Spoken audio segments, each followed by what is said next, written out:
Let's continue looking at section 3.5, which is rational functions and their graphs. Today we're going to focus on something called arrow notation, and we're going to be identifying horizontal asymptotes. So when we're talking about our rational functions, we have something called the reciprocal function, and this is the most basic rational function. It's f of x equals 1 over x. So as you can see, what's going to turn my denominator to 0 would be 0. So that's why the domain contains all real numbers except 0.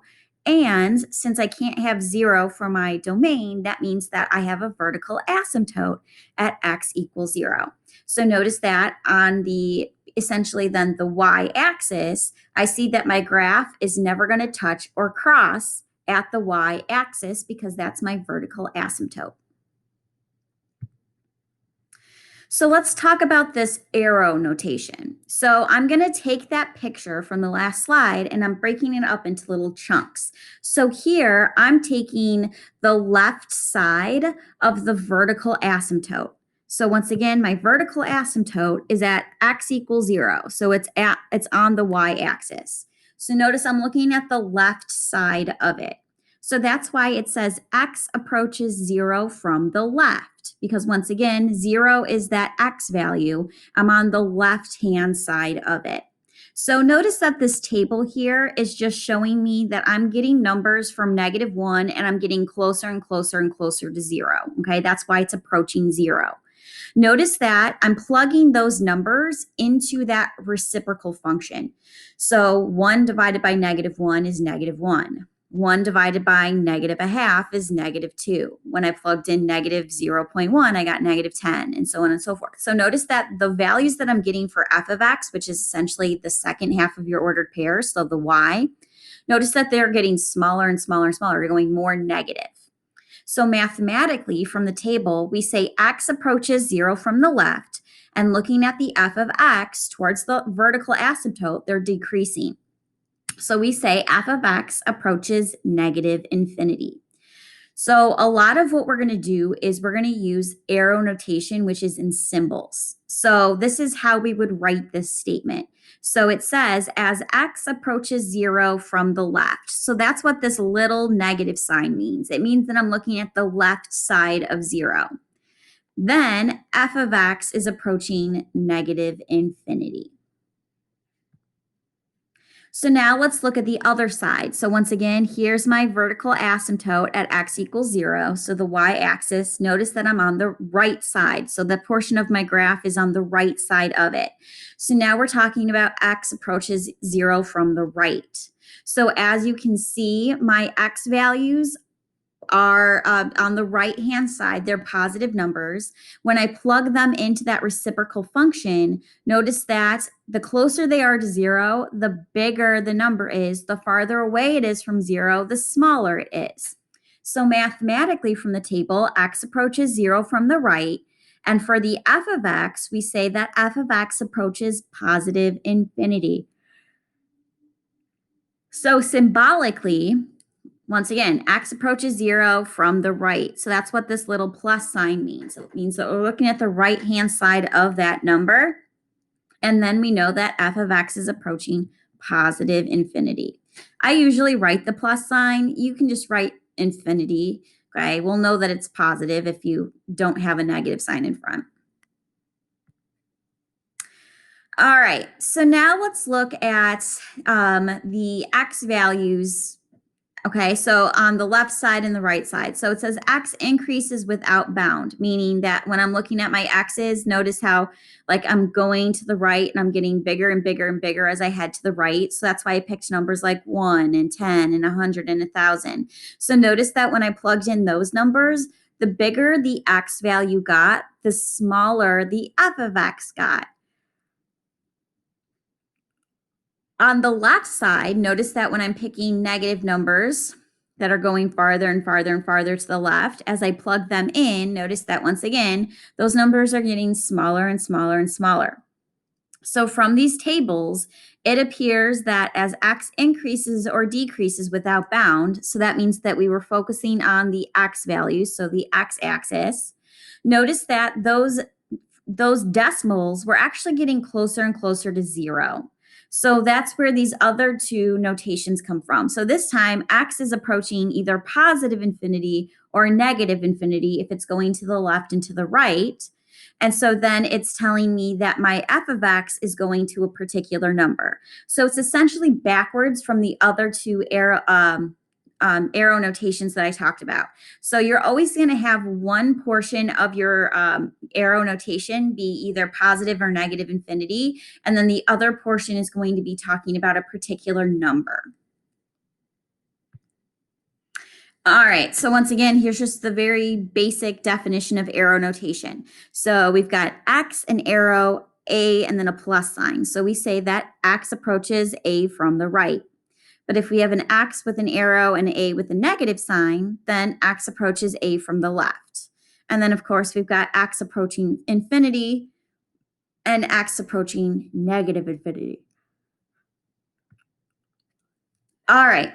So what we're going to do is we're going to look at this picture, and I've given you half of an arrow notation statement. We're going to figure out the other half.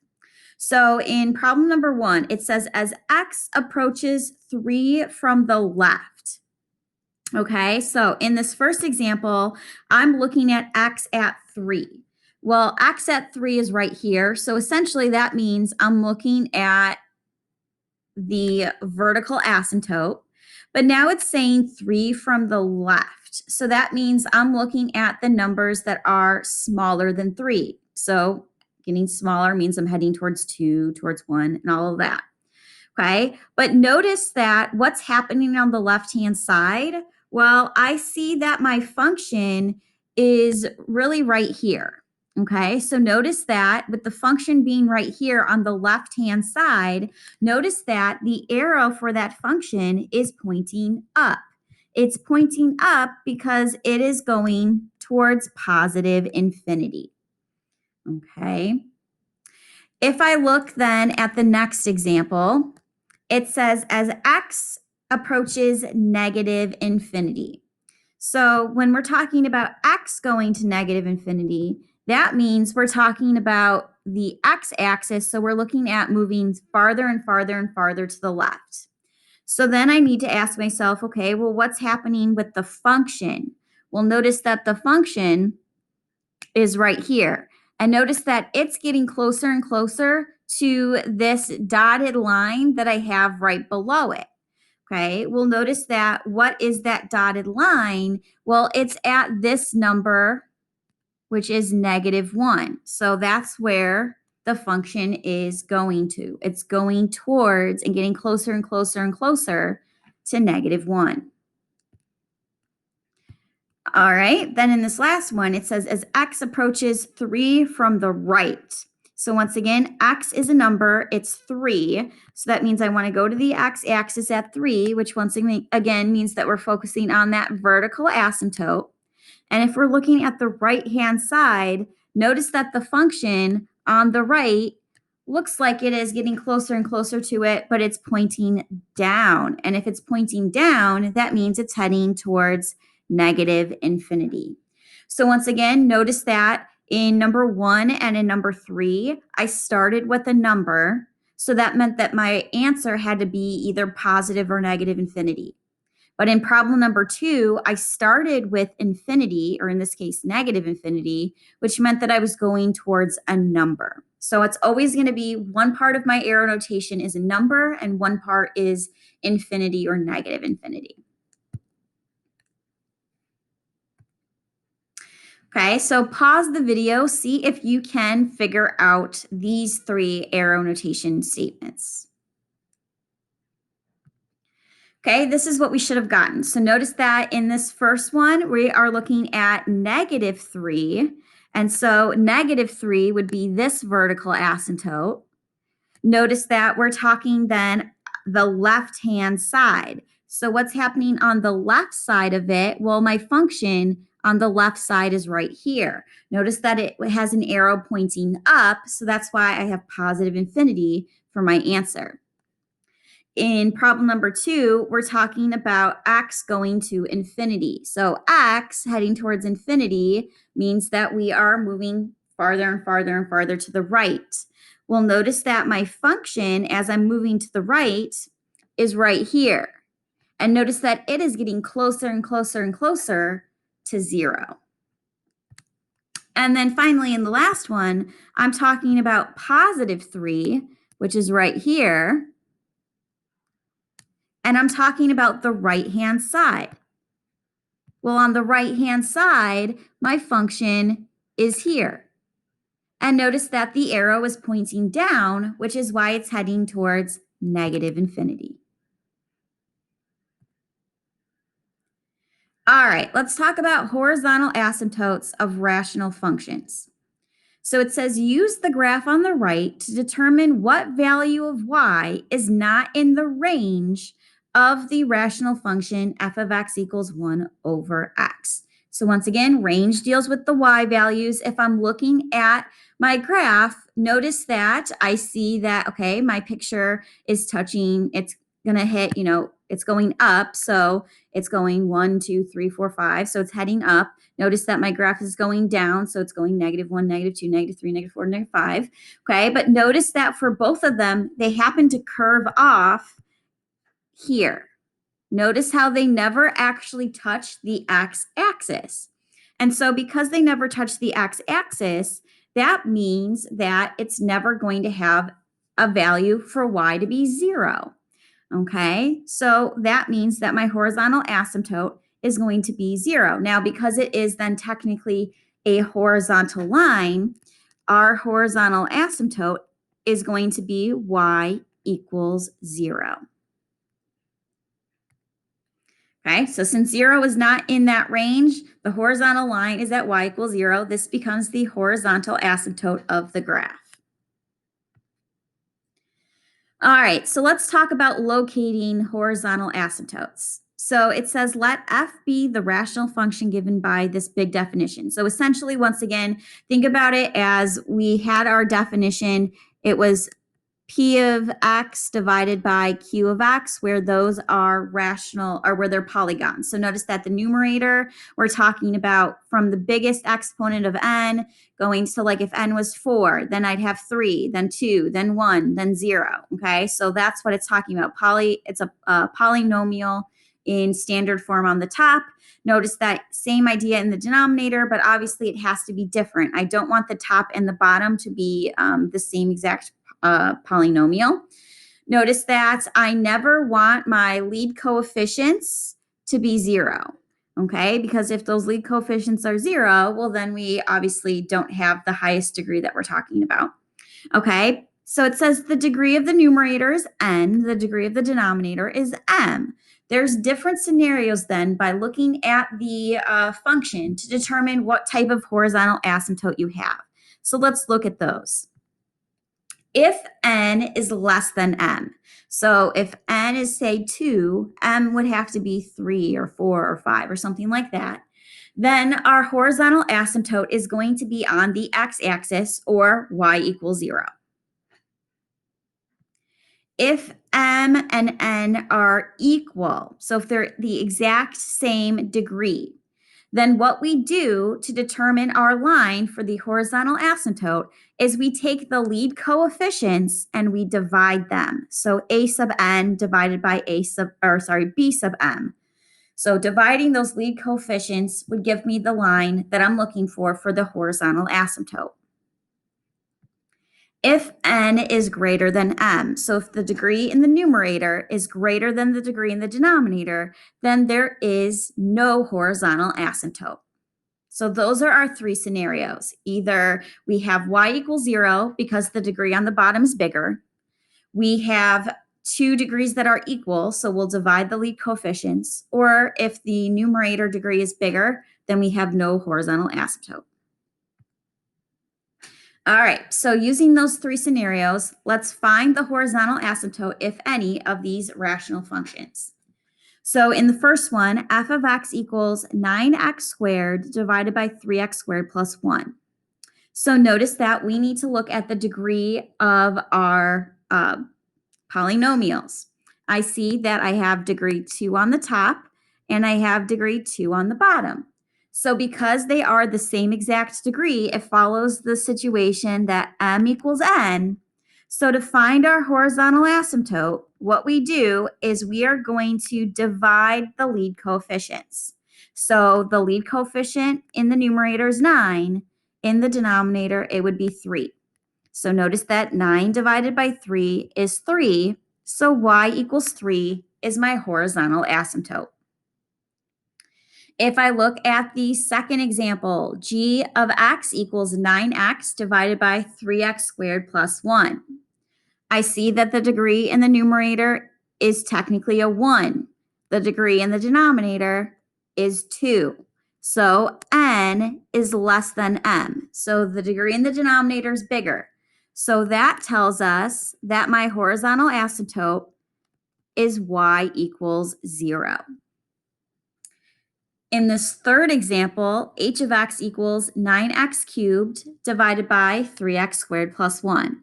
So we've got degree 3 on the top, degree 2 on the bottom. So it looks like this time the numerator is bigger than the denominator.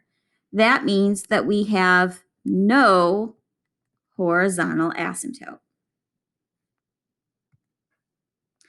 Okay, so let's talk about the situation where we have no horizontal asymptote. When that's the case, we have something called an oblique asymptote. And so this picture here identifies that. An oblique asymptote is going to be a line on the diagonal. Okay, so notice that in this particular picture, we have degree 2 on the top, we have degree 1 on the bottom. So that's why here, since n is greater than m, there is no horizontal asymptote. Instead, we have this diagonal type line. So let me explain why my asymptote would then be this equation of y equals x plus 2. We get that from long division.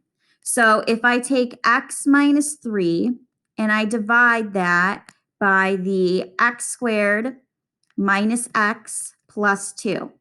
Okay, so once again, I want to find a number, or x times what is x squared? Well, x. So that would turn into x squared. X gets multiplied by negative 3, so that's negative 3x.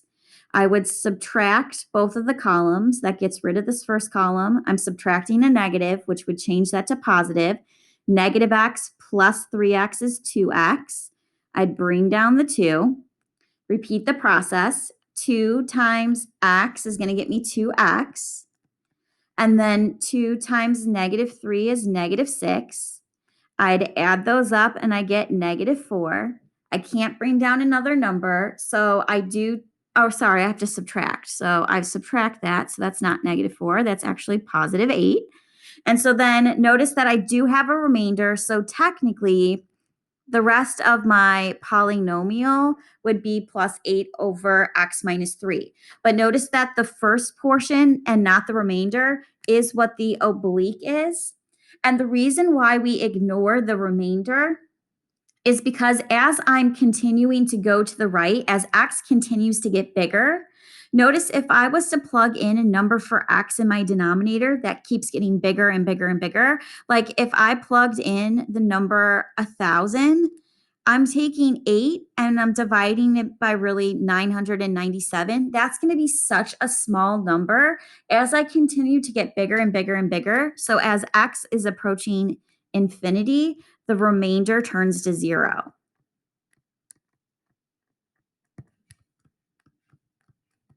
So that's why we don't really include the remainder when we're writing this oblique. This is actually something that you're going to do a lot more next year in pre-calc than you are this year in Algebra 2, but I just wanted to kind of show you where these things were coming from. So it's kind of connecting all of the things that we've talked about in the first half of Chapter 3 with long division and all that kind of stuff and bringing it into the graphs. All right, so going back to what we just did with the last three examples, go ahead and pause the video, see if you can do these checkpoint problems to find the horizontal asymptote, if any, of these rational functions. Okay, so notice that in the first example, 4 is bigger than 2, so since n is bigger than m, there is no horizontal asymptote. In the second example, the numerator is degree 1, the denominator is degree 3. So that means that automatically y equals 0 is the horizontal asymptote. In the third one, the degrees are the same. So notice that my lead coefficients were both 1s, and 1 divided by 1 means that y equals 1 is the horizontal asymptote. So that's us using arrow notation and identifying horizontal asymptotes.